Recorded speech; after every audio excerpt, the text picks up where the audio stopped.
La mairie de Sadirac vient de fermer le chemin de Lille aux véhicules à moteur. Cet axe relie le bourg de Sadirac à celui de Lorient. Les motifs de cette décision peuvent être qualifiés de circonstanciels. En fait, on peut voir un peu plus loin là, ce qui est entouré là, de peinture. C'est la route qui s'éventre complètement. Du coup, il y a de sacrées ouvertures, il est assez profond, c'est assez profond quand même. Donc c'est assez dangereux pour surtout les motos et les vélos. On avait commencé d'ailleurs l'an dernier à fermer la côte de Pomadis pour créer une liaison douce. Et en fait, en fermant le chemin de Lille aux véhicules à moteur, on fait une continuité du chemin doux, reliant en fait les deux bourgs, donc de Lorient et de Sadirac, pour y aller à pied, tranquillement, quoi, en famille, à pied et en vélo. La chaussée, devenue dangereuse, a besoin à l'évidence d'une réparation, quel que soit le type de véhicule autorisé à y accéder. La mairie envisage donc une réparation. La route coûte quand même, les travaux coûtent 50 000 €. On va quand même sécuriser toutes ces fissures et tous ces nids de poules qu'on peut avoir prochainement, quoi. Dès que le budget sera voté, dès qu'on aura quelque chose, dès qu'on connaîtra l'enveloppe budgétaire, on entamera des travaux sur le marché à bonne commande voirie. Bousculer les habitudes crée souvent des frustrations. Je le prends tous les jours. Je le prenais, tous les jours. C'est un chemin qui me fait gagner du temps. Et c'est un chemin qui était à sens unique et qui était agréable à rouler parce que personne devant.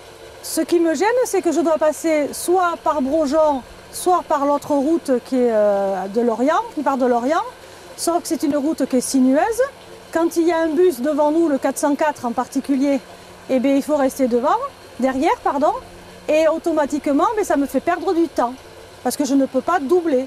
Je respecte le code de la route et entre les 30 km/h, les 50 et le bus, les arrêts du bus pour prendre les gens, je peux avoir, c'est la première fois, j'ai eu 10 minutes de retard. Autour de vous, vous avez eu des réactions Oui, là où je travaille, j'ai 4 ou 5 personnes qui habitent Lorient et qui font elles aussi le grand tour et elles trouvent ça aussi gênant et malvenu, on va dire. La condamnation de l'accès du chemin de Lille aux véhicules à moteur pose problème à une association, celle de chasse. Ça va très gêner parce qu'on a beaucoup de personnes âgées.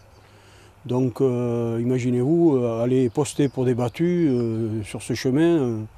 Si on doit se garer à l'entrée là et faire marcher des personnes qui sont âgées, ça va être très difficile pour nous, quoi. C'est un lieu de chasse, utile oui. Parce que la chasse maintenant, on parle nous plutôt de régulation que de chasse. Voilà.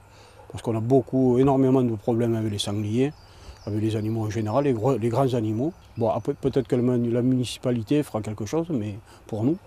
Mais pour l'instant, ça va nous gêner. Transformer le chemin de Lille en voie douce impose avant tout le respect collectif de cette décision. Quand même. Il y a pas mal de gens qui ne respectent pas la fermeture et en fait la police municipale en moyenne arrête entre 4 et 5 voitures par jour. Ils prennent une amende, 90 € et 4 points en moins sur le permis. Et c'est quand même assez choquant de voir quand même des voitures circuler. Donc je pense qu'il y a des familles qui viennent marcher sur la route. Et donc les gens roulent quand même assez vite. Ils risquent d'avoir ça peut créer des accidents. Donc je pense qu'on ne peut pas être d'accord avec certaines choses, mais on peut quand même les respecter.